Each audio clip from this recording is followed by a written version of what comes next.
What's happening? Of course, you know it's your boy B-Hop Radio shouting, hey man, I got a legend, icon, philanthropist, activist, rapper. I mean, one of the best to ever do it in this thing. Killer Mike, what's good with it, boss? Man, B, what's up, man? How you doing? Man, feeling good, feeling great. First of all, man, you know I gotta say appreciate you for fitting me into your busy ass schedule because you out here getting busy every damn day. Yeah, I just got home from, we did Bottle Rock out in Napa.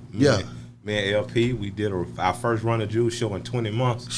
So that felt good. We went up to Nashville. Shouts out to the Thompson Hotel in Nashville. They treated us good. We rehearsed up there. Yeah. Unfortunately, Bonnaroo got canceled, but hopefully we'll be back next year. So. Exactly. What was that like having to pause for the cause for 20 months, man, when y'all already had that wave going crazy with Run the Jewels? Man, Run the Jewels is, you know, for those that know, they know we tour about 123 days a year. We one of the most successful touring rap acts in the world. So it was strange to get home because COVID started right when our new album, Run the Jewels 4, dropped. So Run the Jewels 4 dropped. We dropped our biggest single ever in Ooh La La with Greg Nice, Preem on the cut. Shoot the video in LA, big lot. Man, I bought a Grand National out there. I was on top of the world. I come home, God bless the dead, my man Butter, his father, Robert Sr. had passed. We went to his funeral. And I got sick. I laid down for 2 weeks. And it was like a movie. Yeah. I laid down for 2 weeks. My wife nursed me back to health with all that Geechee Gullah voodoo she did. Yeah. And the next thing you know, I'm up and the world says we're closed. Like there's this thing called COVID happening. And at first it was uncomfortable because we're going out on tour next year now. Yeah. But we were supposed to go out that year opening for Rage Against the Machine on their reunion tour. Yeah. For those who may not know, that's the equivalent of saying Outkast going on the world tour. I get a chance to open for Outkast. Yeah. You know, at Prime Dollar. So I was just like, shit. I was like, God, you really just don't want a nigga to be rich, do you? Like, you know what I'm saying? But really, man, what I realized, like my grandparents said, you got to sit still and let the Lord work. So being home, man, I'd have a chance to spend more time with my children, more time with my wife, you know, more time with my friends and do a lot of cool stuff. Some of which you heard on the new Madden, the song Yes, produced by my man DJ Menace, who also did Look Back at It for Trina, who put me on, you know, back in the day. So I had a lot of fun, you know, being home. But, you know, all that's cool. Now I'm back outside. Facts. Killer, I got to take it back to square one, man. Being a West Side player coming out of Adamsville with it, man. What was that like for you growing up on the West Side off of that MLK and having these dreams and visions of a life that you wanted to live, but not seeing it right there at your doorstep? Well, I don't have a typical story, meaning that like I wasn't on front. My cousins lived in Dixie Hill. They lived in Capitol Homes. They lived right on the front street of MLK and stuff. I lived in Adamsville Collier Heights community. So, you know, my grandparents raised me, not my parents. My parents were teenagers, so I had a real stable life. In that my grandparents stayed in the Collier Heights, so I saw everything from working class folks like us. You know, just you got about 800 square feet, couple bedrooms. The girls get the bedrooms, you get the floor. You know, you and all your cousins there, but your grandma might start chilling by Monday. By the time she finished adding vegetables and water to it, by Friday it's vegetable soup. Come on. So, but it was a good life. It was a noble life. It was no shame in it. But you know, like every little boy, you want to see what was happening there with your cousin out of Timber. So I got out there and had a lot of fun, you know. I was just saying how the Red Dogs helped me straighten my life up by whooping my ass. You know what I mean? I had to lay there in the grass and realize maybe I don't want to do this trap thing. Maybe I want to figure out a better way. So I got off the beeper. But my life was good, man. I grew up going to church right at Mount Olive and then Bishop Jeans and Mother Jackson over on Hollywood Road and on Fort Johnson Road. I grew up with my granddaddy, you know, hanging on Bankhead, on my uncle's shops, fishing. I grew up running up and down the streets out of Temple with my cousins. So I had a very typical West Side life, and that's a life where you get the bottom, the middle, and the top. You know, I saw everybody in my community from, you know, Michael Cato, Herman Russell. You know what I mean? I got a chance to see my teachers lived in my neighborhood, whether it was Mr. Twigs, the principal Collier Heights. I went to Collier Heights too. I know what you're talking about. Miss Sturgis, the 6th grade teacher. So it was real. It was real. You know, it was dare I say wholesome. That was in the middle of the crack era, in the middle of one of the most violent surges in crime and down by law, Miami boys. I refuse.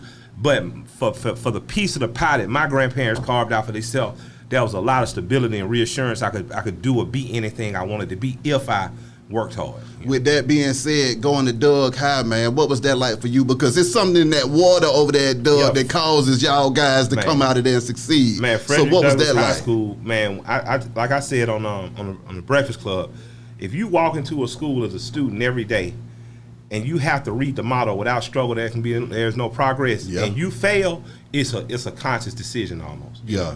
It is, and that's not to say, ooh, you bad, it's your fault. It's just to say, if this man can fight his way through bondage, enslavement, fight for freedom, educate himself, then go on to be the most photographed man of the 19th century, one of the most greatest unofficial official diplomats for this country, advisor to presidents and meters of councils from the world. If he can do that, I have no excuse, because I live in the tent or going home or 7 Court or going villa. I just don't have an excuse. So going to that institution removed the excuse of failure from me. Come on. You know, if my homeroom teacher told me you'll never be a Morehouse man, you're not good enough, then I had to simply look at him like, well, I got to show you then. You know, I don't have a choice.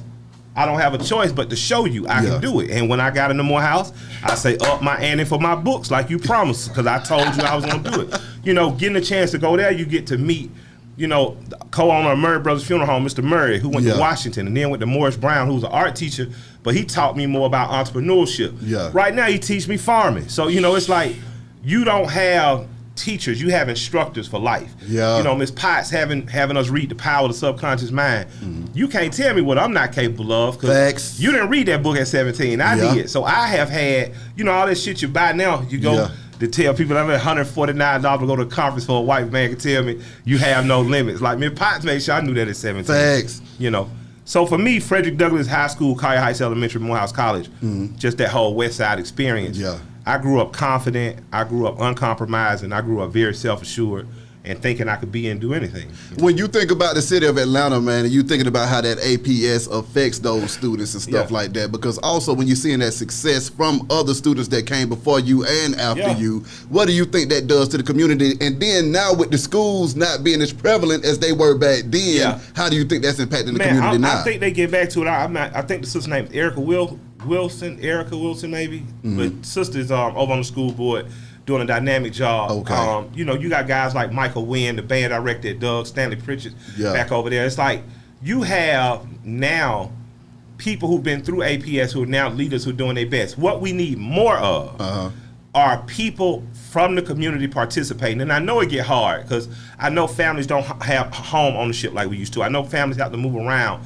But if our administration and our parents could work together and help a child understand the importance of going to George Washington Carver, the importance of going to Booker T. Washington, the importance just in name alone.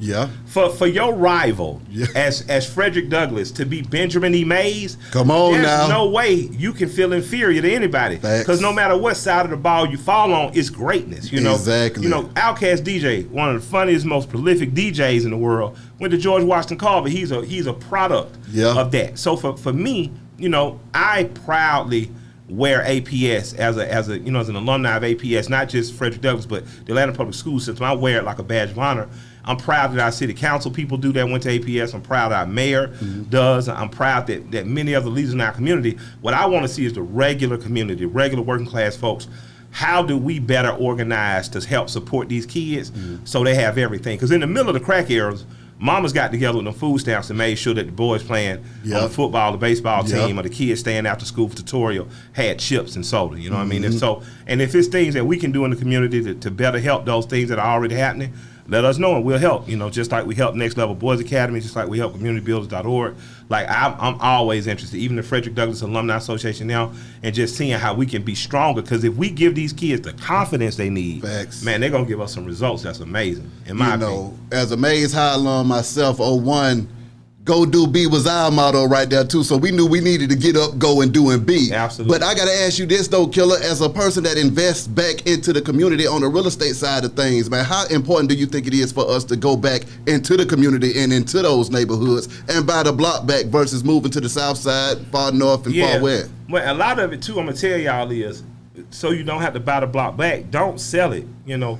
Like, so the people who are older, think about who you leaving your house to. You know, I know that Martha, who went down to Dillard, she's your baby and she's smart. And you know, but she also moved to LaGrange or Dunwoody, or she moved to Conyers. So she doesn't have the same level of interest in the community that Mark might have, who just work at the Bronner Brothers factory. But he married Alicia. They both went there and they want to raise their kids in the city. Maybe you want to give them the gift of giving them. You know, I'd like to say to the ones who may be younger that are in school, maybe you want to talk to your grandparents about a trust. So that you put in a trust and you don't sell it. You know what I mean?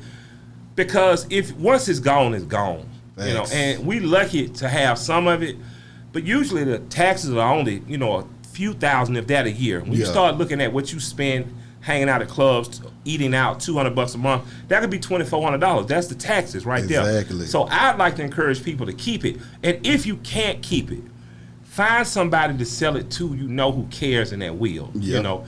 Two of the most, crushing things I've had to hear is old classmates.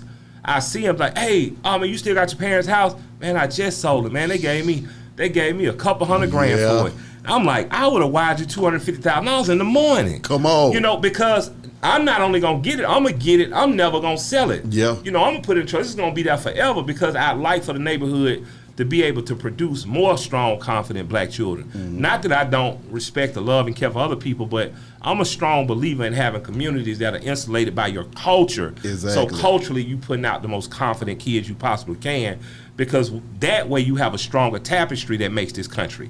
Instead of having parts that are diluted and weakened, like your old grandmama's quilt, you don't want any bad fabric on there. You want strong, reliable fabric to sew together to make the best quilt you can. So we need strong neighborhoods. And the only way you do that is economically to keep your block. And if you don't keep it, you have to come back, buy your block. Do business on your block. Put businesses established there. My grandparents were the first entrepreneurs that I knew, and that my grandfather kept his house. To my grandmother's, that was their house, right? Yeah. His original house, then they rented out. Because it was a renter to landlord relationship, my grandfather said, if I die, keep them in there and keep the rent the same until, and we honored that. That's what you get when you get local ownership. That's what you get when you get reinvestment in your community. And both my sisters have my grandparents' house. They both still right there on the west side. Yeah. I'm currently looking for a residence. I own industrial stuff on the west side, but I'm looking for a house. Yeah. As a family house on the west side. So, I think that we should be buying, keeping, not letting go, holding as much as west side of Atlanta as we possibly can. And even the mayor told you that, God bless her soul. She told you, don't sell your grandparents' home. Thanks. When you think about gentrification and them prices going up at the same time, man, what are your thoughts on affordable living inside of the city? Because also it's getting to a point to where some folks might not be able to afford to stay, the old folks on fixed incomes and stuff like that. Yeah, well, I got to give it to my wife. She got us into HUD. She got us into buying and refurbishing homes because as they were closing down apartments, housing projects, things of that nature, they needed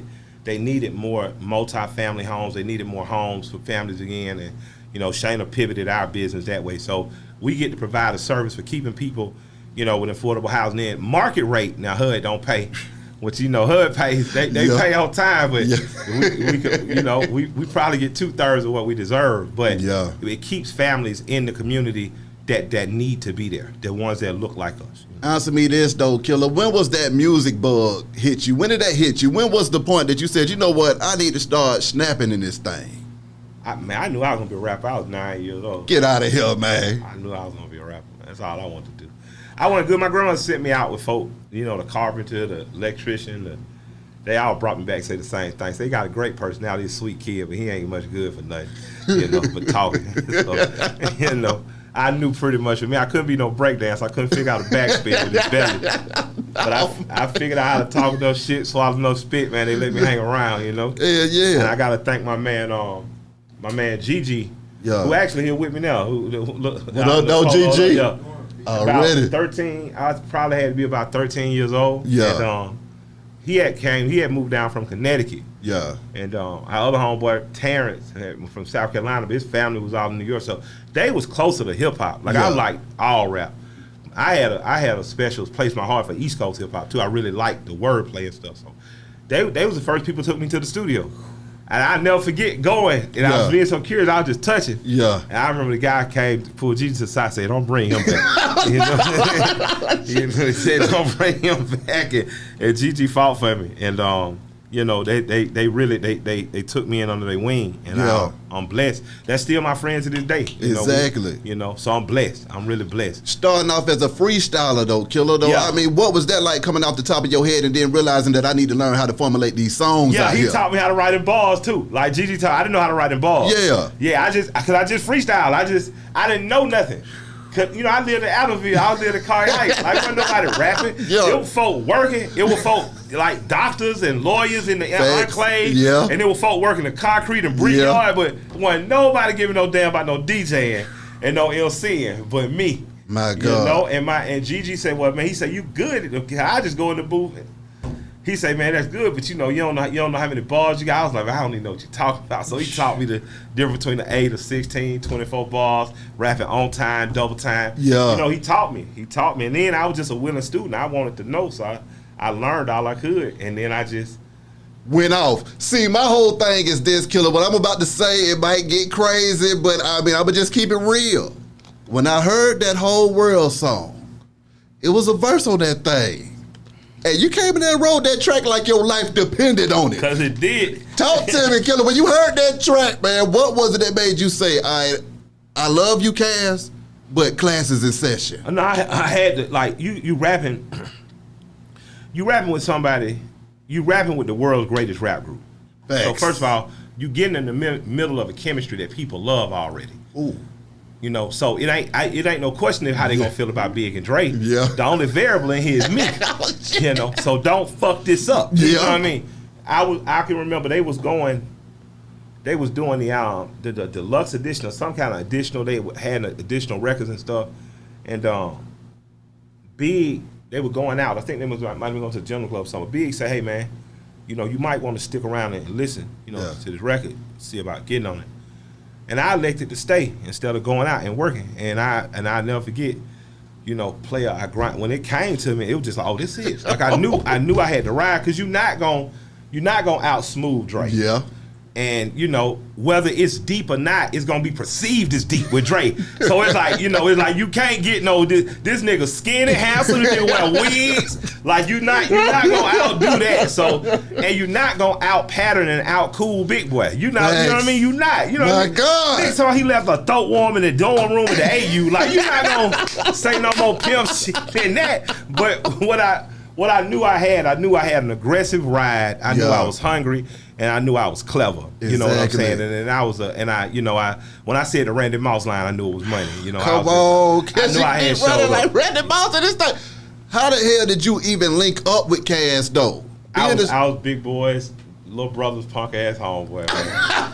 You know, like for real, just James, man, little James, who's Big's little brother, who runs Pitfall. Yeah. Kendall, who got about them $80,000 dogs from James. My God. James used to rap. Then James realized I make a lot more money selling dogs. You know what I'm saying? So I ain't mad at him. But me, James, God bless the dead, my man Frank, Faz Black, Rock D, aka Mr. Kryptonite, the guy that brought Kryptonite to Purple Ribbon, CeeLo from the Beat Bullies, and Nick. Me, CeeLo, and Nick all went to Morehouse. We were just James homies, you know, and we were intent on doing something. You know, I was already rapping. Gigi them had already introduced me to rapping. I was already pressing up, you know, like Slumlord mixtapes. Me and my man Zach from Adamsville, but I just didn't know how to formally get in an office and pitch anything. Big heard me rapping in CeeLo's basement and said, "Man, you raw and hard." He was like, "I'm gonna give you a record deal." We said, "No, son," and you hear that, but by then, I'm getting a couple pounds out of East Hampton. I'm like, man, this shit might not work out. My dumb ass just dropped out of college. I had a baby. You know what I'm saying? My God. I'm like, boy, everything, I did it all wrong. Yeah. But they did. They set it up. And he doubled back around. They put me on that DJ Clue Funkanella first. Yeah. And the next thing you know, they had me on a couple more records. And here I go. The next thing I know, I was on the bus with Big and getting a call. He got a call from Jay-Z, and Jay-Z said, "I want you and that new kid y'all got on Poppin' Tags." My God. And Poppin' Tags, you know, the whole world, for what the whole world did for me in terms of commercially, like I got to thank Hov to this day, because he specifically asked for me. He was like, because I don't think that time Dre was in the right doing me in the fees. He said, "No, I want you and the kid y'all got over." He said, "Mike," because if you listen to it, I'm originally right behind Jay. Yeah. They put Twisted there. It's still like part of my verse. Now I really came. I came trying to tax ass on that too, because I'm like, you got to show up like this. Okay, so now you already around the Icons Outkast, but then you get the call from Jay to come in there too. So now you got to take it up north with it. Yeah. What was that like? And did you feel any pressure again to deliver, Killer? Yeah, you have to, cause you in, you know, when people say they like to say they the goats, you know, I want to be with the wolves. Ooh. You know, I've never envied or wanted to be around a goat. Like everybody I'm naming has gotten on tracks and white people. So my goal is to don't die and kill something. Yeah, exactly. I welcome it. The whole world, man. When that thing took y'all around the whole world and took you around the whole world for the first time, what was going through your mind at that time when you was thinking to yourself, I was a little kid in Adamsville, now I'm on this Grammy Award winning song and everybody knows my name and I snapped on this thing too. Yeah. I knew I had went. Like I knew I stole the show. Yeah. And that ain't too braggadocious, but I knew I showed up. It's like you can show up as a rookie. Terrell Owens don't do what he's supposed to do. You know what I mean? The quarterback will do what he's supposed to do. You got a chance as a tight end or another wide receiver or a linebacker to show up and act a fool and be the most talked about person the next morning. And I knew that's what the whole world gave me a chance to do. But taking me around the whole world, it showed me that I was thinking small even when I was thinking big. When I was in Adamsville and Collier Heights, I was thinking Atlanta. I want Atlanta. Then you got in Atlanta, you're like, oh man, I want the South. And I'm riding with you. There's a whole world out there. Like I performed that song. That song showed me everything I could have on my own if I worked my ass off, because it wasn't mine. Now I was a part of it. I got the Grammy, but it's not mine. Yeah. I'm a part of it. I got to go to Italy and perform it, but that's not mine. I got to go to London, but it's not mine. You know what I'm saying? I got to do a whole national tour twice, but that's not mine.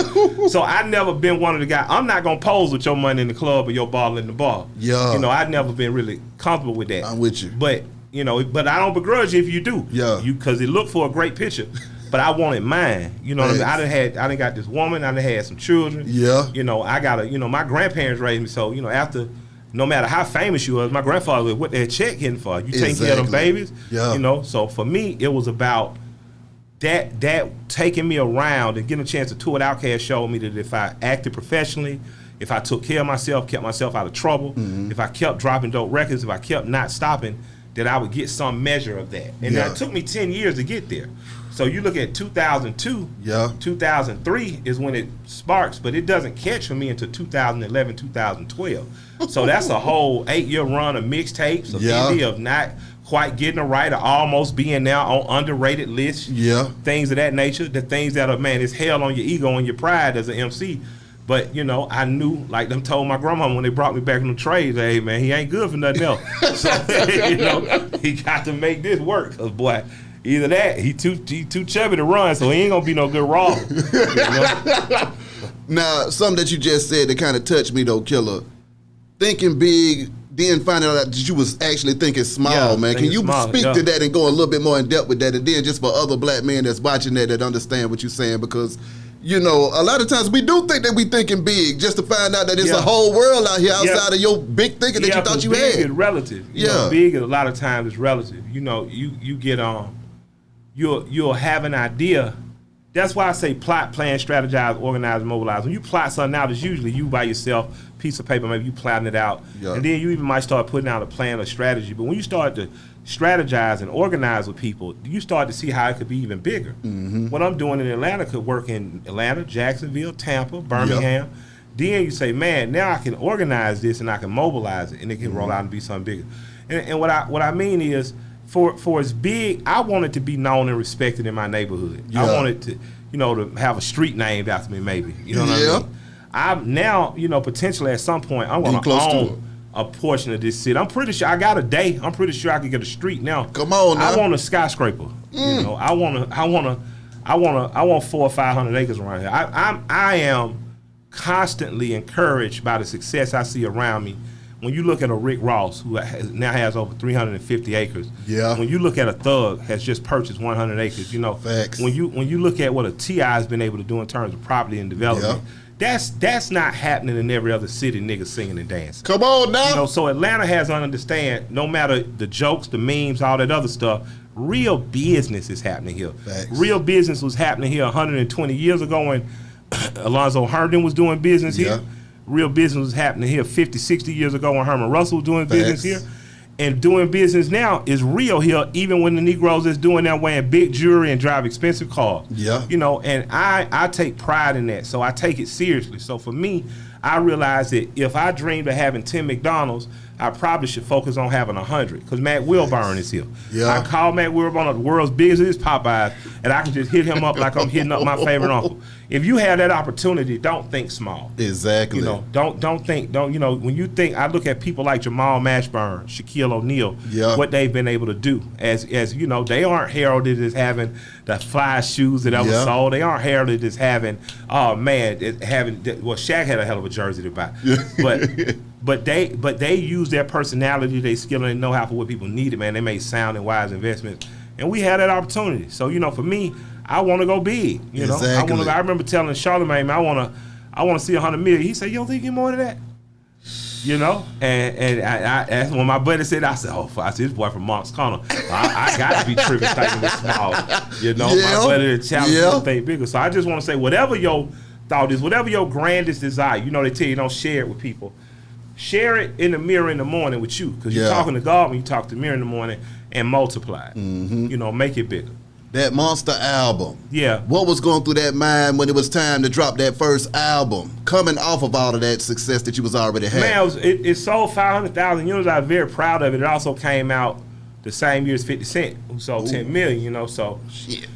I can remember being at Dave at Columbia, hey, explain, we're going to stop and promote your album because you've already profited. Yeah. I'm like, hold up, if I done with gold, I'm pretty sure we can. And they just like, hey, kid, we got Vivian Green here too now. We got to make sure feel good. And, you done did good. Pat on the back. Go on and get back to work. Bun hit me and say, if they told you that, that's a good thing. You know? And so, but it hurt because I didn't understand what was going on. I didn't understand business. You know? But I understood after that. And after that, I got on my independent grind. I ended up walking away. I walked away from Virgin. I think Virgin offered me like 120 grand and like a Challenger, a Charger. Yeah. And I walked. I was like, I'm cool. I didn't want to be very honest with you, I didn't want to. They had me coming like I think after Sleepy Brown and Bubba Sparks. Yeah. And at that point, it's just the MC shit kicked in. I was like, no, I'm not gonna do that. Yeah. Like I'm not standing behind in the bus line for nobody. Yeah. Just because I felt like, and now this ain't got nothing to do with Sleeper Bubba as much as for me, it was like time's a ticking. Yeah. Stop playing. It's the mixtape era. Shit, the Dipset dropping every 3 weeks if they want to. Thanks. What am I sitting around waiting for? You know what I'm saying? So for me, I just was determined to prove something. So thanks to, and I'm gonna tell, like I've never told this story, but the way that Grind Time got started. Yeah. There's a guy named Big Key, and I seen Big Key works. He's at Delta now. Big Key had a producer named Chaotic Beats who's serving life right now. I just sent my man something. Chaotic and Smith and Cash, who were some kids from St. Kitts, produced the entire first Grind Time. Yeah. And we got that because a guy named Money, God bless the dead. Mm-hmm. Money saw potential in people like me, Tip, and other little people running around the city, and he blessed me. Yeah. He was like, "Here, what you need?" He gave my man Bear, boom. And so if you look on the back, Bear's executive producer, and he was still working with Purple Ribbon at the time. I had kind of exited, but Bear brokered that deal for Money to put the money in my hand. Had Money not done that, I wouldn't be here. God bless dead, because he had the time and the resources. If you ever hear another story about how Grind Time started, there's a lie and a liar in front of you. Mm-hmm. I got to get a dead heels because you can't say that while they're alive because of what they did for a living. You understand what I'm saying? I feel that. But I can honestly say if that man wouldn't have seen something in me. And when I went to pay him the money back, it was a trip. He told me about it. He said, man, that boy do too much good. He said, I'm cool. I don't need that little money back. It messed me up because, he made a literal investment in me, but more than investing in me being able to press up records and market and promote, he invested in my character. So I've never been able to be no sucker or no fuck nigga behind that because I've been given a shot and an opportunity. We took that money. Bear showed me this is what you allocate toward pressing up your CDs. Yeah. This is what you allocate toward marketing and promotions. I'm sure he from College Park, so I'm sure he stole something from me. We went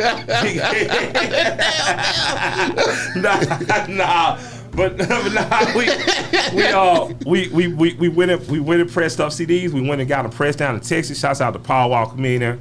What I didn't know at the time was I let Paul. We didn't have a scan So we used Paul. So I probably gave Paul some great sales. Yeah. Because we used his scan. But we picked up seeds off the side of the highway. The old man brought them out to us. And we came up dropping them. Right time. Me, Gigi, Cuzzo, Cuz, Lightyear, you know. We all, and Cuz was fresh out of high school. We all just came up. So it was Louisiana, Mississippi, Alabama dropping off CDs, sent some up to Fat Beach, New York. And man, I built a following off grind time. You know, exactly. we started getting shows. And you know, wasn't for a lot of money, but I'll tell you, that circuit is the circuit that gave you artists like me, gave you artists like Future, gave you artists like 2 Chainz. Like I can literally remember being booked. We be booked in some of the same places, and the crowd be thinking. I just be like, man, like this crazy. Like we in Birmingham, we in Columbus, you in these places that people, they still see you as one of the biggest artists ever. They don't know, but shit. You're going through it. You're going through it, not in the worst way, but just, you know, you go from being in a label sponsored Sprinter to a white van. you know what I'm saying? The vans you sit straight up. The things ain't always comfortable, boy. You know what I'm saying? So, you know, but it's a sacrifice you make. And if you look at the 3 artists I named, whether it's me, Future, or Chainz, the other side of them betting on themselves, look at it. It's a beautiful. That's why those guys in particular I chill for like a lot. Exactly. Because I can remember being on shows or club appearances and things, and just, man, it's a beautiful, it's been a beautiful grind. What was that pivot like though, man? Coming off of a major label, being with some of the GOATs, and having all of that major success, and then realizing that my train ain't stopping here, this ain't it, and now I got to go back to square one like I ain't had none of that. Well, I was blessed.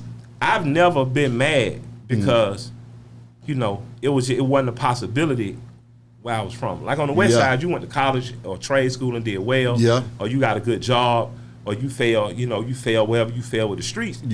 I didn't know, you know, no entertainers. I didn't know, you know, people getting, you know what I mean? It wasn't like I went to Tri-City. They had a music program, you know what I'm saying? Jamming like hell. Yeah, you know.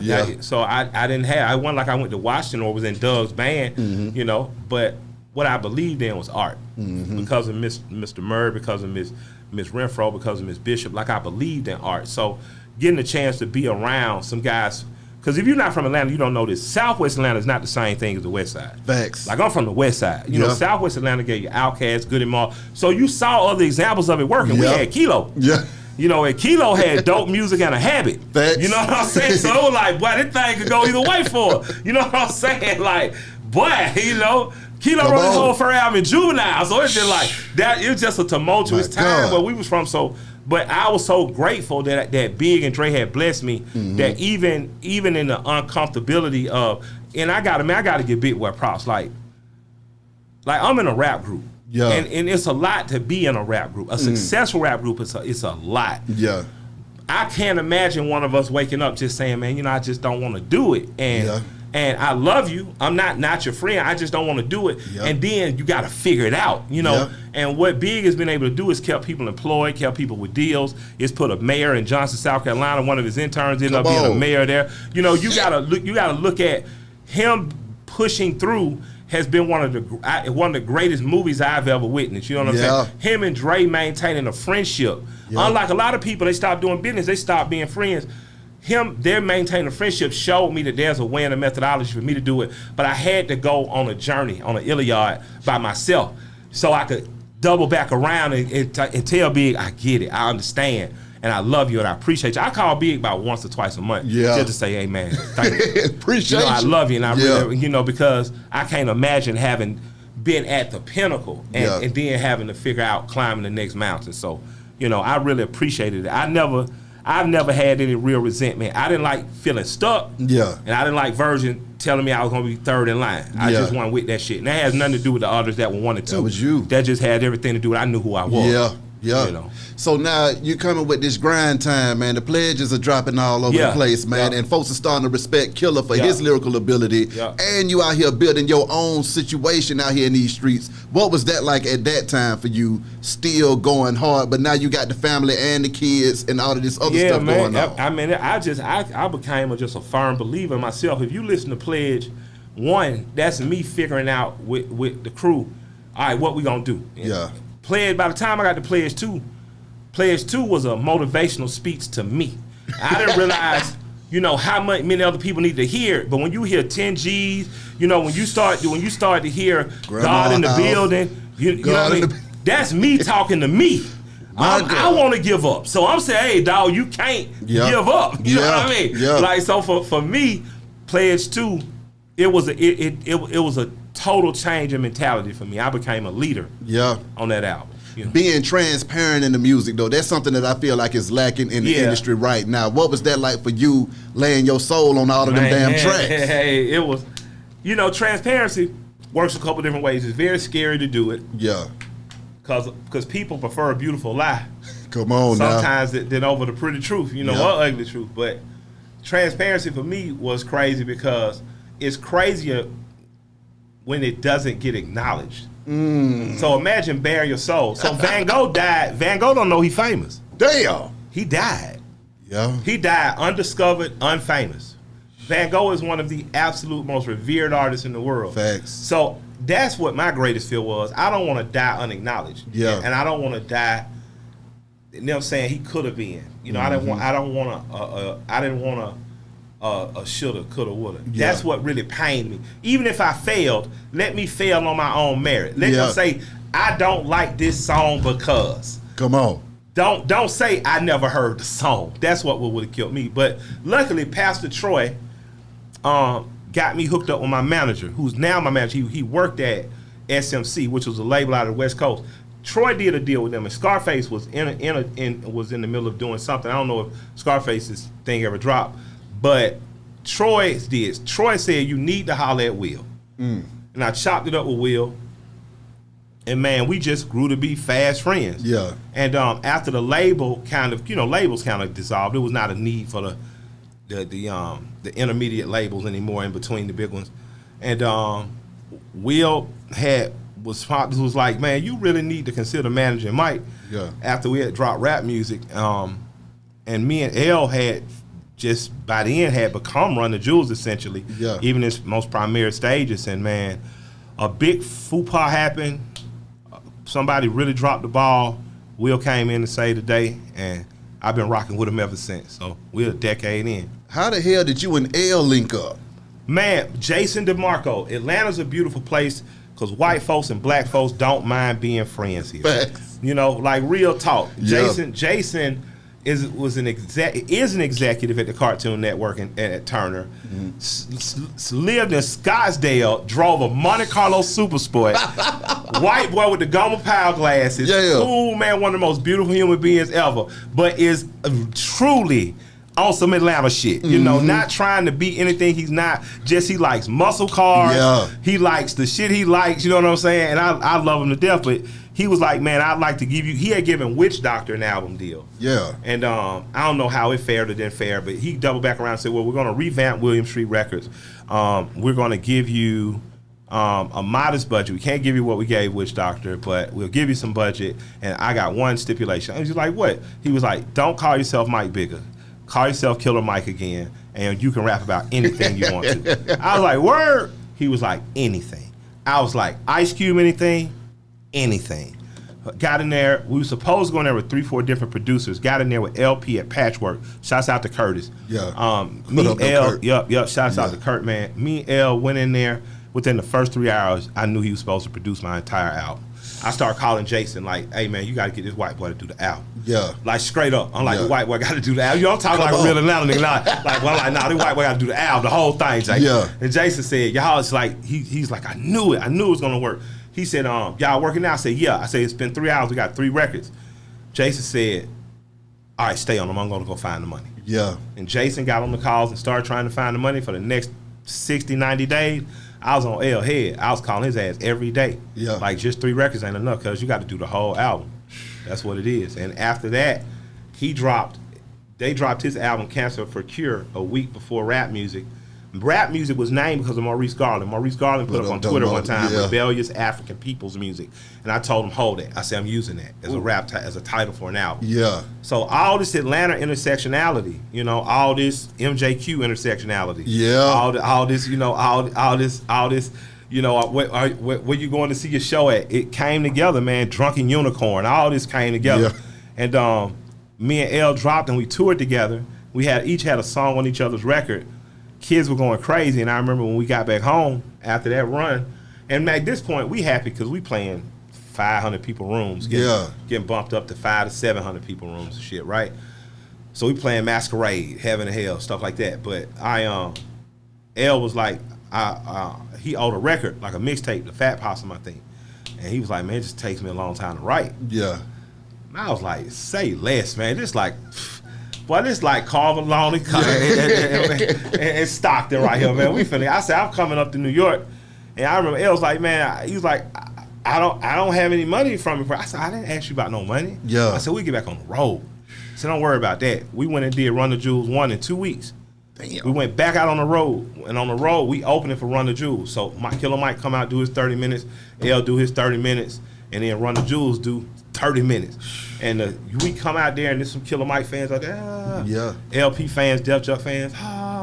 And then we come back out together, sometimes soaking wet. We the same two dudes that had just been on stage for an hour. Yeah. And it was a group of kids that would always be quietly respectful, clap or whatever, but they didn't come for Killer Mike. Yeah. They didn't come for LP. They came for Run the Jewels. Yeah. And by the end of that tour, those 700 people rooms had become 1,500 people rooms. And it started going crazy. By the time you got to Run the Jewels tour, we're playing Run the Jewels 2, we're playing Coachella. Yeah. And we're playing huge the Governor's Ball in New York. And we're playing Music Midtown by 3. Like, so I started understanding, oh shit, I am exactly where Outkast was at the exact moment I kind of got on with them in terms of touring and audience. And I realized then the purpose in the journey that I'm on. Exactly. The purpose in seeing friendship should always trump the group. Yeah. So the group is the focus. Yeah.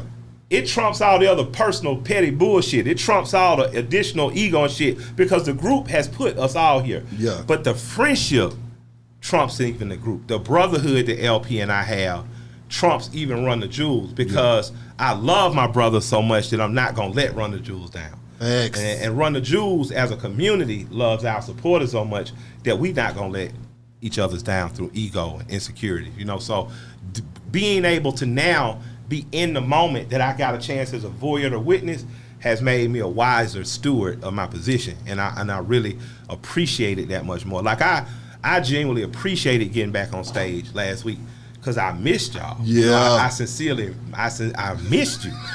I can remember I walked out on stage. I walked out on stage and it was whole bunch of, a lot of white kids at festivals always, right?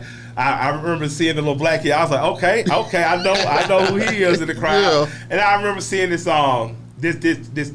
human being, I believe there's been a transsexual human being, but just gave me the most beautiful smile. Blue hair, too much makeup, looked like a Japanime doll almost. And I just like, you know what? This is really what this shit is. I'm from Allenville. Come on. I'm out here with Japanimation doll live. It's just, man, it made me even more filled with gratitude for the journey I've been on. And I'm talking about everybody from the kids that supported us when we was at the Bounce doing Never Scared.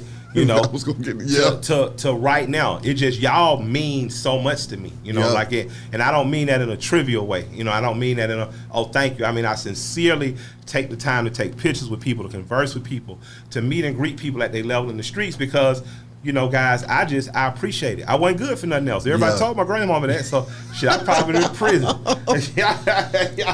Answer me this though, Killer. With the name Killer Mike and feeling like you needed to switch it to Mike Bigger, how did you feel like your name was impacting your career? And then I didn't have a problem with my name. All the black folks who was supposed to be in positions to help push me did. I never had a problem with my name, and I laugh now because a lot of people that used to work for Columbia say, man, it really worked out for you. And we thought the name, we didn't think shit. I knew my name was my name. I knew I could do it. You doubted it, so you didn't go in the meetings confident and push me. I don't want to hear that we shit. Like we didn't run with Harriet Kane. Yes, the fuck, I was ready. I was just chained to your scare ass. You know what I mean?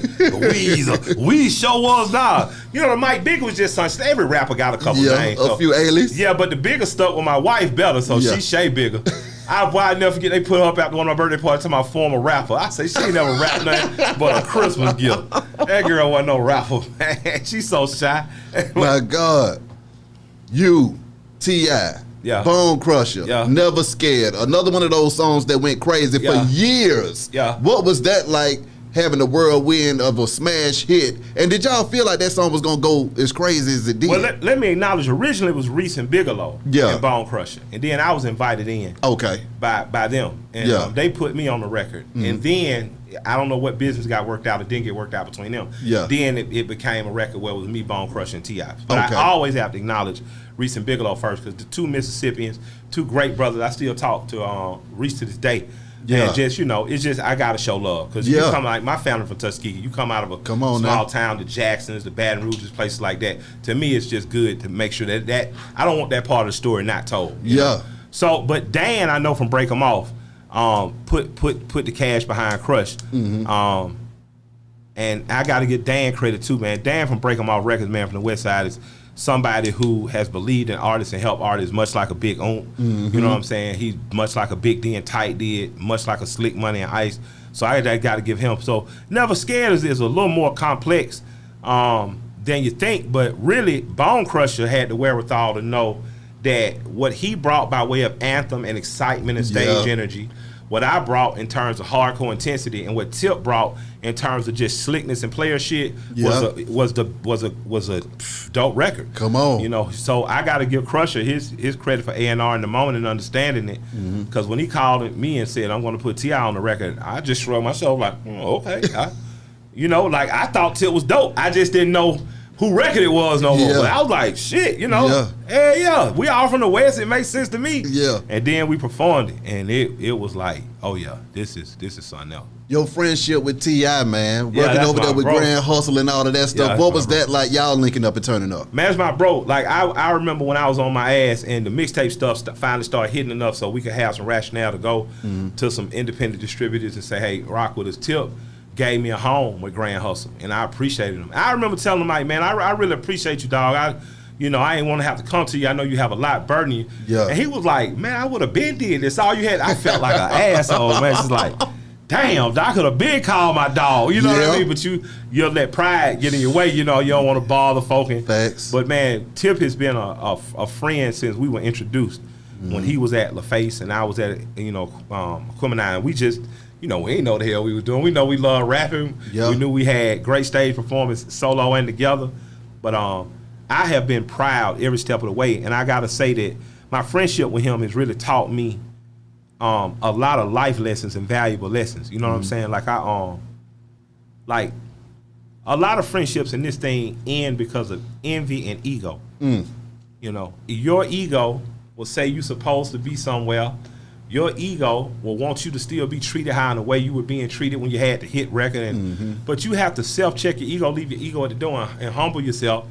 And envy, you have to be careful that you never let the question of why not me enter your heart or your head. Because if it do, it'll trouble you to the point you become a hater on those you love. And I saw that happen to Tip a couple times. And it was, like for Lunt, meant something to my community. Yeah. People, that was Tip's best friend. That was a whole. He was loved in a whole circle. He was loved on the whole side. Yeah. My sister sat in class next to him. Yeah. My sister cried as hard as anybody at the funeral. It's like what you do when your little sister is an adult woman crying because one of her favorite people from middle school. You know what I'm saying? So seeing my friend go through that simply because somebody was envious of him. Seeing people that rapped with him and was right next to him. Go disparage his name. It made me stand in more solidarity with the morals and principles that our friendship was founded around. And so being his friend has really helped me grow. Yeah. Like we talk damn near daily, like on some grown man shit, just talking shit in front of the stove shit, or just what do you think on this? And I'm proud that because you come up in an era together. Usually the industry tries to pitch you who's the king. Should they call himself the king? And then nigga, the king of the South. Okay, that's my dog. I never went for any of that bait. You know what I'm saying? And I got to thank people like we've had some great encouragers around us, and people like KP. Yeah. You know what I'm saying? People like Big and Dre been great examples to us. Gip from the Goody Mob's a great example. Yes, sir. Greg Street, another great example for how working together beats competing over pennies when you can work together for dollars. So come on. We've been stewarded and mentored by great people, but me and Tip's relationship is one that's priceless to me. That's my brother, man. Him and Banner in particular is a trifecta of friends. Banner did, of course, Rubber Band Man. Yeah. Remember when Banner was me, Crusher, Banner, all the street up together. Yeah, man. Yeah, absolutely. So for me, like, those friendships mean a lot to me. Talk to me about that time, though, Killer. That crunk time, man, when all of y'all boys was raised in pure hell. Yeah, we don't know. I remember me and Tip would just sit around like, we'd be on crunk records, but we weren't crunk artists. You get what I'm saying? Yeah. So I remember we'd be sitting like, man, this is an interesting phenomenon. Like, we just wrote 36 bars of fury, and this nigga just went up and yelled, 8 times. And goddamn, like, we knew we was gonna jam, but you spin. I'm with you. Yeah, it's like watching. It's like developing a 3-pointer, man, just to see a power forward come in and just shit on your big. It's like, damn. But what I have through Crunk, through Snap, through the Rockstar movement, through Shawty Lowe's run, I have done is consistently stay a lyricist in whatever beats I touch. You know what I mean? Now, I'm not trying to out-rap you, but I want to engage you in a style that's going to be new and interesting. I want to engage you in wordplay that's going to tickle your ear. I want to engage you in a story that's going to hit your head or your heart in a way it stays with you. So I have long said and will always say, the greatest in my book is Scarface. And you put in it for anybody else. You want to, you can have that argument. But for me, Brad Jordan, no one else had a career since 1987 to now never dropped a whack album. Nobody's else will give you a song like Boy Meets Girl. Yeah. That talks about the mixture of ecstasy and cocaine, the form of drug dealer and stripper. You follow these two characters. Nobody else give you a song about suicide, having just been with his boy and he getting a college boy. Cause that's that's my real life. This is what I see. Past, I had some fun in the club. Past, and he'll still give you fuck faces. You know what I'm saying? So for me, man, like he's the artist that I aspire to be like in terms of longevity, in terms of relevance, in terms of growth of style. So, I feel like that time, the crunk era, it was nothing more fun. Because you would be doing the bounce on Friday, you be in FAMU on Saturday, you be in Gainesville on Sunday. Yeah. You know what I'm saying? By the time you came back home Monday, if the police hadn't pulled you out and locked you up for the weed and guns, you're going to have a shit ton of money in your pocket and a lot of fun back in the city. So I enjoyed it thoroughly. But I knew I wasn't a crunk artist. Yeah. If that makes sense. I'm with you. Songs like Reagan. Yeah. Okay, when you get on that thing and put those facts on wax and flat out snap, what is it that also gives you the courage to speak on those kind of matters on them songs and distribute it to the populace? Because everybody's hearing it. I be tripping because, like, I just grew up at a time where hip hop, I'm not trying to be the teacher. Mm-hmm. I have a teacher. I listen to KRS-One. Yeah. You know what I'm saying? Yeah. But I am trying to give you some game. So stories get told, and usually the winner tell the tales. That's why the hunter tells how dangerous the hunt was, and the lion never get to say it was 10 of them, and I didn't have a gun. Come on. Right? So with Ronald Reagan, I had just got sick of them, honestly, man, just to be very frank, with them lionizing this cracker. Like, he wasn't shit. He was not shit when he was the governor of California, and he targeted the Panthers. He wasn't shit when he was the president and used drugs to fund an illegal war and then feigned like he didn't know. He wasn't shit as he double talked us about crack and cocaine, knowing at the same time the CIA was using money or his administration was using money to fund the war. So not only did that, then you blame us. Then you point at us. So I really despise Ronald Reagan. Yeah. Just to be frank with you, there are a few people. You don't want to have hatred in your heart. Mm. But when it comes to J. Edgar Hoover, when it comes to Ronald Reagan, when it comes to people who beyond hated you, Richard Nixon created the drug war specifically to deal with hippies, liberal white people, and the rise of black people. So for me, when you start to name certain characters, you have to understand what you're dealing with. He was evil. Yeah. And that's just the facts. So for me, I needed to put that, me and L put that in a song using his words in the middle to help you illustrate what the crack era really was. Now, that record wasn't just a fuck Ronald Reagan record. Yeah. That record let you know we have something to play in our own destruction. We don't grow food. We don't hunt our own food. Yeah. We don't produce anything. We simply consumers. We encourage kids to do drugs, join gangs. We have to accept that accountability. We got to do that. Come on. You know, so that's before then you get to the part about Reagan, about how every U.S. president has basically done the exact same thing. Don't matter if you like him or not. Yep. Don't matter if he spoke at your church. Mm-hmm. They all have funded illegal wars. Mm-hmm. They all have hurt people in communities that are far, far from here. So for me, it was just important that Americans know, even in the guy I hate, I share some of. Exactly. Mm-hmm. Speaking truth to power, though, Killer, because everybody don't have the nuts to go out there and do that kind of stuff, man. So where do you find that strength from to be able to go out there and do that and then still maintain relationships, business relationships outside of music, and then still be able to maneuver out here in this game after you done said the truth? Because folks act like they want the truth, but they can't handle it. Yeah, I said in the record just I Run the Jewels 4, I said pedophiles sponsor all these fucking racist bastards. And that's the line that's probably gonna get my ass assassin. And I say that, and you know, I can remember on Hip Hop DX years ago saying I say things that'll get me killed, and I remember that comment section lighting up. Nigga, who wanna kill you? Ain't pop fat boy. Nigga went in on me, boy. But I tell you this, when I popped up in Hillary Clinton's campaign manager's email, I guess Killer Mike didn't get the message. You know, I know it's for real. I know I'm saying things. So for me, let me stay as public as possible because I don't want to die. You know, I don't want to die. Trying to free people who not ready to be free. Ooh. But I do want to tell the truth while I'm here.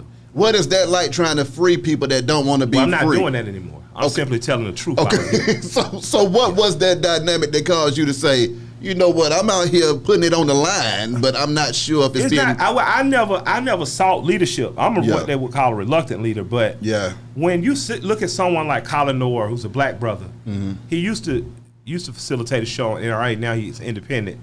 But people hate that brother for who he used to be affiliated with, to the point they don't listen to him about how to protect their gun ownership rights and things. So me and him did an interview in 2018.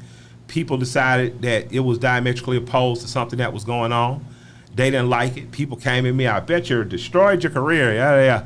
And then I meet with someone like my homegirl Moj, and she was like, Mike, I thought I hated you in 2018, and a few months ago I told my girlfriend I was wrong. Mike was right. It's time to buy a gun. She's a gay brown woman with a child.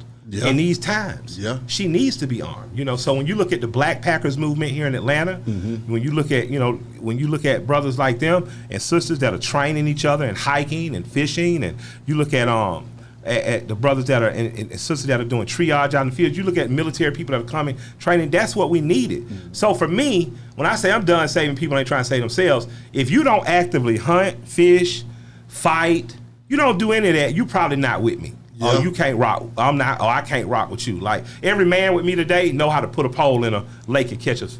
Every man with me today know how to grow a tomato. Every man and the women that's with them too. So if you don't do those things, I'm going to be a lot more quiet around you. Come on now. That's all. Because you know my granddad had told me years ago, you know, these niggas gonna learn you. You know, so I learned. So if somebody see Willie Burke on the other side, tell them I got it. Come on. You know, I'm not. You know, I said on the new album, I said, you know. Friends say he could be another Malcolm, he could be another Martin. My wife said, I need a husband more than the world need another martyr. Come on, you know, now. Raised in Atlanta, so you Georgia. just gonna snap that damn hard, Killer? That's what I said. Absolutely.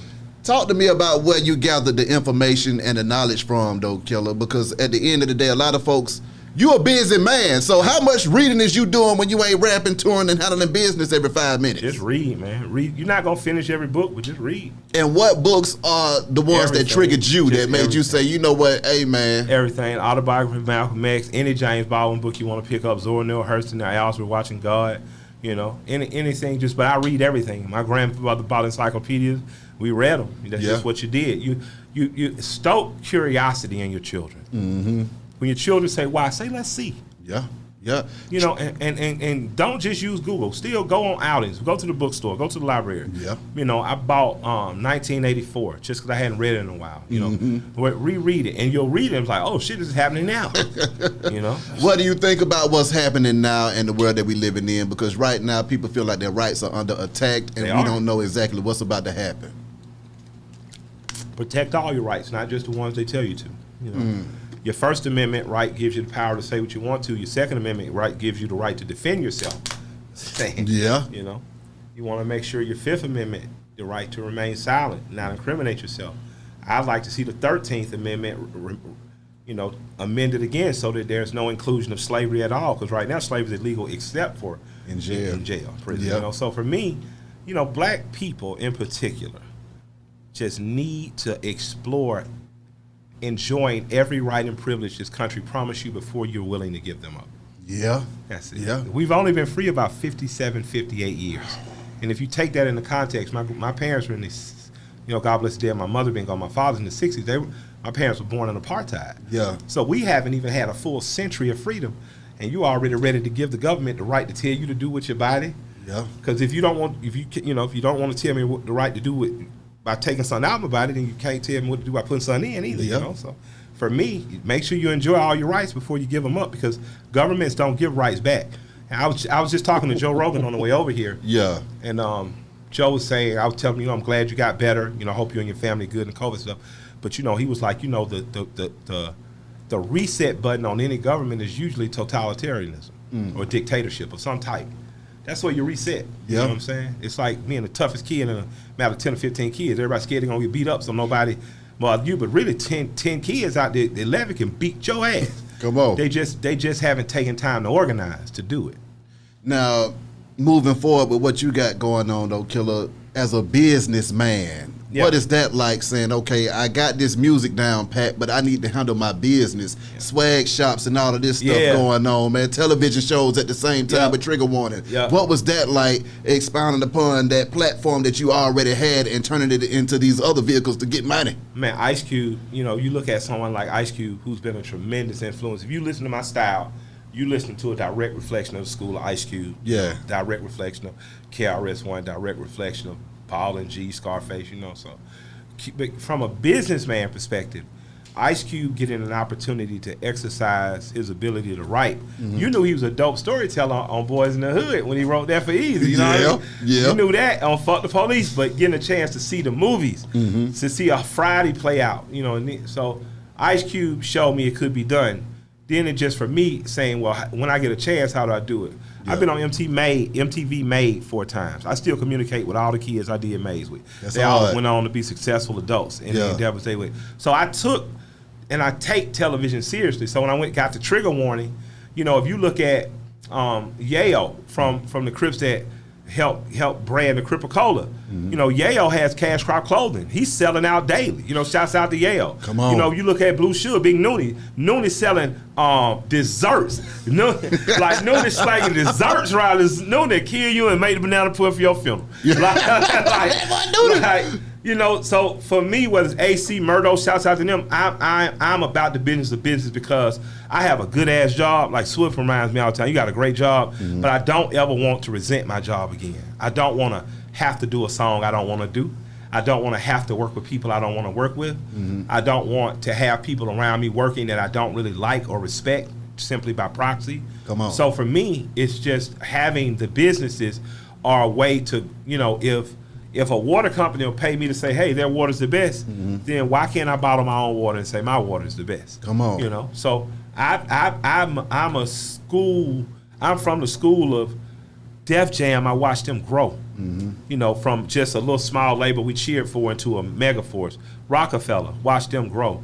You know, I rap a lot, Luke Records. So I've always admired a businessman. Like I remember listening to Too Short, not just because he said biatch, but because Short said was the first rap I heard say, Jive gonna have to give me $1 million to sign. Like think of, I remember, man, at 12 years old, $1 million sounded like a lot of money. Yeah. You know what I'm saying? Oh man, I just talked to my lawyer like $1 million was shit 15 minutes ago. But I'm just like, if it wasn't for Short, I wouldn't even have context. And then Too Short and people like Eric Sermon moving to Atlanta, setting up businesses. Yeah. Again, I'm no stranger to seeing black people in power. Yeah. I know the story of Alonzo Herman. I know Herman Russell, but it's different when it's the Wu-Tang Clan with a store. Yeah. You know, it's different when you see Eric Sermon with a rim shop. Yep. You know, it's different because then it's touchable, it's tangible. Like I know these people. So I want to be that. You know, I want that swag shop man, when they called us and told us we want y'all to extend the lease, we keeping y'all. Man, I was happy because the experiment is working. Yeah. You know what I'm saying? I want to be in 50 Coliseums, not just one. That's what I'm saying. I dream big. Oh, man, we in State Farm Arena. That mean a lot. But what if I'm in everyone? What if I get 500 stores? You get what I'm saying? Exactly. That's when I start saying, take the cap off and go bigger. So for me, the business thing it's like I'm excited like when I first learned how to rap. Yeah. Like when Gigi first taught me how to write in bars, I knew I was writing 16s. Now with business, I can say this is my hypothesis, this is my theory, this is how I'm gonna see myself getting to it. And even if some things off, at the end of the day, when you get that call, man, y'all did $50,000 in t-shirts this month. Come on. You know, you just be like, oh. And that ain't no money for a company like Supreme. That ain't no money for a company like the Hundreds. Yeah. But for us, a small little 3-shop operation, that was like, and that's out of one shop. So then you say, man, what could I do if I do this out of 10 shops? So that's our next goal. Our next goal is to profile up to 10 shops, then go into some capital venturism and grow into, you know, exponentially more shops in the region. When we talk about businesses and stuff like that, man, I mean, it allows you to speak like a free man. Can you talk about being able to be an entrepreneur and not having to bow down to corporations just to survive? Because right now you got the jab a job going on right now. And a lot of folks are scared to death because they're like, I need my job. But then you got a lot of entrepreneurs out here that's saying, well, I'll give you one. Yeah, and I tell you this, like you're going to have to negotiate. You know? So like, when you sit on the other side of the table, you ask some folk for some money, even as an entrepreneur, they're going to say, well, the money comes with stipulations now, son. You know what I mean? So it's about what do you want to, like, watch Shark Tank, you know? Yeah. They're like, yeah, I give you $1 million. I want 20% of your company, you know? Or I want 10% because that 10% stake, they get saved. Yeah. You know, so you have to start to really say, you know, and you have to have some conversations with yourself. And what am I willing to do at this point? What am I not willing to do? But there is a freedom in doing business. There's a freedom, but it's not easy. Like, you know, my wife says, man, you know, I work damn hard not to work. You know, Jason Jeter got a quote. That's a similar quote. It's up. If y'all follow Jason Jeter, Strivers Row Clothing. But Jason talks about that. Like, we work damn hard not to work. And, you know, you might work 150 hours a week. Not to work though. Facts. You might work 100 hours, but other people they 40, they know what they get, and they go home. Yeah. You know, I never could. I just didn't have it in me. Yeah. I don't begrudge anybody. I just didn't have it in me. You know, I didn't have it in me, so I had to figure something else out. Learning about finances, banking, Greenwood. Could you get into that for me? Man, well, I got a call from Andrew Young, former mayor and mentor of mine for the last 31 years. My God. He and his son Bo, who went to Mays. Bo's a Mays guy as well. Their mother, his late wife Jean and Bo's mom was this man who Jean Childs Young Middle School is named after. She was a tremendous hero to me. And Jean was just, you know, I married a woman like Jean, just a very strong-willed woman. And when Andy calls me about something, I take it seriously. Yeah. So Ryan and Paul sat me down and talked to me about, well, this is what's going on in the world of fintech for black people. This is the platforms that are out there. This is how ours matches those and exceeds those. It just felt like the right thing to do. We're going to get checks and cash checks and pay bills and things of that nature. We shouldn't have to pay 20% of our check to a check cashing place. Come on. Any company we're giving money to should funnel money back into our community via NAACP or United Negro College Fund. We should be getting something, and that's what Greenwood does. Yeah. And Greenwood also has stepped up and has gotten into content creation now where they're doing actually online. You can go online, listen to blogs, watch podcasts, and you can get to see the people who are making it as they make it, say these are the lessons we learned. You also should follow people like AKA Anundrum, you know, that are on that, and these people are all on my page. You know, you should follow these type people. If you want to learn about business, you should know who she is. You know, so I think that what we can do as parents and citizens in Atlanta is we can start calling for financial literacy courses in school. The same way we had home economics in school, we used to have business talent centers. There's no way our children don't know how to manage a debt card. You know, there's no reason that we have not shown them, except for we haven't mastered it. So as a community, we have to, I believe, start to set our nose in the direction of getting our financial shit together. Thanks. And first and foremost, that's just taking care of simple things like having a bank account, start establishing and building some credit, start trying to buy a piece of land to put under you as soon as you possibly can. And I think if we do that, much like our grandparents did in a very simple way, and stop, we can't go from 0 to 100. Yeah. You know, you can't go from, I got it, you know, I never had, I'm on my ass, and then all of a sudden you get it, you go spend it all. You have to see yourself as the cornerstone of a foundation. What I'm doing right now is Michael Render, right now in 2021, in 2051, 61 should affect my grandchildren in a way that's positive for them. Well, that's what keeps me from going out and buying some of the dumb shit I really want to buy. I want to buy a demon so bad every morning. Every morning I get up like, man, I got 150 bands. Why not? You know what I'm saying? And just when that happens, a deal I've been looking for will come across. And I really want that demon. Like, I can't even goddamn lie to you. Like, I want that demon so bad. My wife will calls me for a deal. I'm going to ask, you got that Virgin deal? You give me a call with that, you know. But I don't want to waste an opportunity. So, you know, I can say that I have become a stronger individual by fasting, you know, from financial fuck ups that I wanted to make. And I would advise our men especially to involve yourself in some type of trade, because you're gonna get exponentially a higher dollar return for the education you have. And I would say let's try to master our coins so that we can be respected amongst our own, and we can be, you know, the engine that's powering our communities forward. Being able to have a mentor such as Andrew Young, a former mayor, a man that rode out with Dr. Martin Luther King, what kind of game did he lay down on you, and what is it like being able to talk directly with him? Andy, my man, though, but you know, Andy, a good guy. You know what I'm saying? Like, Andy ain't no thug, so you got to have all kind of mentors. You know, you gotta have Andrew Young and you gotta have Fat Steve from Boy Home. Like, both of them my mentors. So Andy is Andy, James Orange, Alice Johnson, Walter Cleveland, Reverend Albert Love, Timothy McDonald. All these people, Young Blood, Skip Mason, all these people saw a willing young man who was willing to learn and absorb what they had learned from the civil rights movement, and they poured into me like a cup. And I'm very blessed. Joseph Lowry, very blessed. Martin King III, Bernice King. So I'm blessed in that I was a willing student and instructors were willing to teach me. And so I can't overstate enough how much gratitude I have for not only Andy, but that whole cast of people. I just name and especially invoke the name of Alice Johnson, who was a white woman from northern Chicago, who happened to believe that the liberty and justice for all part was true. And whether it was coal miners in West Virginia and fighting against, you know, brown and black lung, or coming here working in Andy's administration, making sure that working class and poor people had some say in his administration, Alice truly saw the organizer in me and put me with the people who mentored me, and including herself, but she put me with Reverend Orange. What was some of the best advice that you got from the elders, though? That's different from the advice that you would get from any peer or somebody that's 5 years older than you. You don't organize for people. You organize with people. You know, so I don't trust politicians that tell me what they're going to do for me. I only trust people who say what they're going to do with me. I don't trust organizations that will say what they're going to do for me.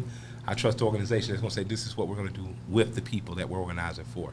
If you aren't organizing with the people you're organizing for, you aren't organizing. Being married, what role did your wife play in your career riding with you throughout this whole journey that you've been on? Man, Shay's my road dog. You know, like, if you know Mike, you know Shay. You know her from driving that white van. You know her from picking up some cash tills. You know her. Usually, if you ask me a business discussion, I'll tell you I gotta holler at Shay about it first. You know, like if you look at my page, I'm co-owner of the swag shops. You know, so you know I love my wife, I really do. And you know, she sends me hot pictures of chicks from the internet and goes to the roof flame with me. So I'm a lucky guy. Before I wrap this thing up, too, just speaking on that man-woman relationship, what are the benefits of having a strong woman on your side, and what do you recommend to any man that's out here that's trying to get it done by themselves that might not even know or understand why that might be beneficial to their life moving forward? I'm gonna just say, man, teamwork truly makes a dream work. You know, so if you plotting, usually you plotting and maybe doing a little planning by yourself, but when you get to strategizing, you want a team around you. So, yes, sir. You know, I don't care if it's you and that woman and you guys figuring it out, or you and a committee, you know, or if y'all got some playing, you and your women, or whatever. And if you like guys, if it's you and your guy. But what I do know is very few people have done it alone. They say if you want to go somewhere quickly, what's the African proverb? You want to go somewhere quickly, go alone. If you want to go far, with folks. You're with folks. You go in a group. So I can say that truly, the wife that I have and the women in my life, whether it is sisters or aunts or daughters, the mothers of my children and their moms, I have gotten wise counsel from black women. And I'd like to just interject that because there's a mythology running around now that somehow our community suffers from the same type of patriarchy that's going on in the big house. And I just like to say, man, Baldwin has said, and I've heard Nikki Giovanni say, and others that, we were brought here as black men. You were, if not castrated physically, you were spiritually and mentally, you were that's not the leader of your house. Yeah. The leader of the house stay in the big house. You have value because you can have children, and he gonna pick that cotton. And then if you look further and you look at what the welfare state did to separate the family, but what I have always seen in my family is men and women that were married or together, tightly joined, and making decisions in council. So I try to operate as my grandparents did. If you ask my grandfather's son, he's gonna say, well, I'm gonna go talk to Betty about that. Yeah. You didn't just get a yes or a no. Thanks. So I follow that example. And I just like to say, my brothers, however you rocking, even you and when it was time for my daughter Michael to go to school, me, her biological mother, my wife who's a non-bio mother, her non-bio father, all of us got together to talk. Yeah. Like, hey, where do we want her to go to school? Because this my child. Of course, I love my child. Yeah. But these other people love my child too. So even decisions that are made about my children are made in council with my wife and the mothers. So for me, I just say, if you want to end whatever they call generational curses, whatever the catchphrase is, if you want to end chaos in your life, then y'all gonna have to sit down at some point and figure out a structure that works for y'all. And whatever that structure is, let that structure work for y'all. Be quiet and private about it, and just make sure you're producing successful children. Last hip-hop question before you get up out of here. It was something that you said that hit World Star back in the day that just kind of touched me so deep. I was like, my God, that man just snapped. You said, why would you ride in the car listening to somebody saying stuff in some music that you wouldn't let say to you if they were sitting in the car with you? Talking about, I'm fucking your bitch, I'm taking your money, I'm whooping your ass and everything else. Can you talk about just hip-hop moving forward and the responsibility that we have as a community to put out messages that can move the culture forward as well as entertain us at the same damn time? And now, you know what? We done always had both sides. Yeah. Like, my granddad was born in 1922. He listened to Stagger Lee. Yeah. Stagger Lee was a real rap about a real nigga who really shot another nigga dead over a Stetson cap. That's for real. Damn. Nigga knocked his hat off. He killed that nigga dead, wrote a song about it. So it's been going on. So if you listen to the blues, if you listen, it's always been there. So pain has always been a part of our music. I'm just gonna say, don't internalize it so much that you don't see the big. Like, I heard Ice Cube be the most gangster dude in the world. But two things stuck with me about a Rolling Stones interview he did. He paid himself $60,000 a year. So I knew once I started making some money, put yourself on the salary. That's right. And I knew that once he met his wife, or I don't know if it's his girlfriend or wife at that point, but he locked in. So I said, okay. I said, that's like my granddad. My granddad, he locked in. So you lock in. Like, I understood that. Take care of your coin. Don't only listen to what people say, watch what they do. Yeah. Because usually they're going to show you who they are and what you do. And sometimes that's good advice for you, too. Exactly. I know a lot of people that live like players, but they had retirement accounts. Thanks. So my thing is, you smart enough to know the difference between bullshit and real shit. Exactly. Stop blaming it on other people. Thanks. Killer. Man, love and respect. Man, thank you so much for coming through this thing, boss. Wish you nothing but the best and much success. Love. Be High Radio shouted. Killer Mike. Holla at y'all in a minute, man. We gone.